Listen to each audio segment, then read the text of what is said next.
এই সম্পত্তি ভাগ না হওয়া পর্যন্ত মায়ের লাশ এক চুল পরিমাণ লড়বো না। তুই কি মানুষ নাকি অমানুষ?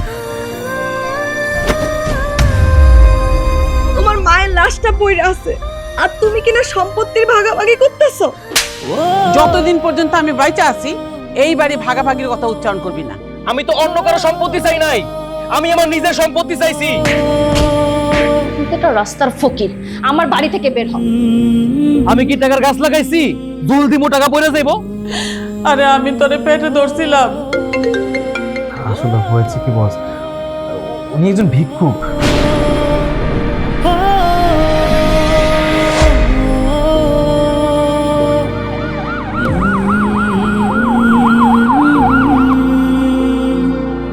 সে একটা চিঠি লিখে গেছে।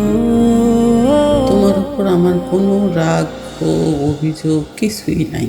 তোমার মা তোমারে মাফ করে দিচ্ছে বাছা।